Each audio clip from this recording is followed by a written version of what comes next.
उकालोमा छौँ, ओह्रालोमा रहेछौँ होइन। हामीलाई खासै त्यो अलिकति जानकारी छैन।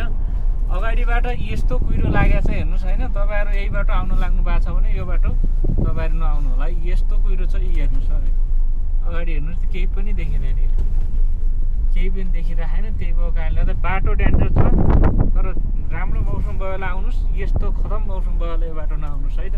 तपाईँहरूलाई जति पनि यो बाटोमा यात्रा गर्नुहुन्छ तपाईँहरूलाई सानो जानकारी हो, सुझाव दिएको। ऊ हेर्नुहोस् गाडी आएको छ, हामीलाई अब यस्तो छ ठाउँ हेर्नुहोस् त। यो गाह्रो छ, यहाँ गरिखान गाह्रो छ यो बाटोमा। यो बाटोमा आउँदाखेरि अलिकति ध्यान दिएर आउनु होला। हामी अहिले यात्राको क्रममा छौँ, सुर्खेतको यात्रामा आउँदाखेरि बाटोमा यस्तो छ।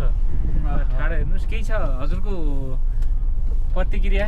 मेरो प्रतिक्रिया भन्नुपर्दा केही पनि छैन। अब अगाडि गुरुले मलाई विश्वास छ, गुरुले चाहिँ हामीलाई गन्तव्यसम्म चाहिँ राम्रोसँग पुर्याउनु हुनेछ भन्ने मलाई आशा अपेक्षा पनि गरेको छु।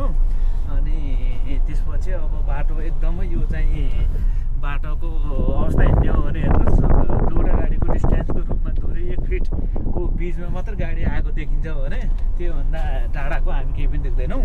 त्यस्तो अवस्था छ हेर्नुहोस्। अनि हस् त धन्यवाद हजुरलाई। होइन हाम्रो गुरुजी के छ भन्नुपर्ने? के छ भन्नुपर्ने?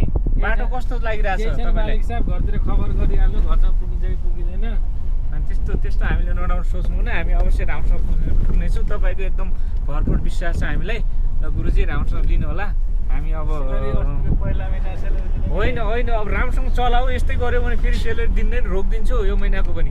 राम्रोसँग गाडी चलाऊ, सेलेरी भन्ने कुरा म एकैचोटि झापा हालिदिन्छु। सेलेरी दियो भने केही भन्न सकिनँ, न त सेलेरी आएन भने त गुरुजी होइन सेलेरी म यो महिनाको कुरा 2 महिनाकै हातमा पारौँ अनि त्यसपछि बाइक कुरा गरौँला। ल ठिक छ, म सेलेरी दिन्छु। अहिले राम्रोसँग सुर्खेत पुगाऊ, सेलेरी म मिलाउँछु है त।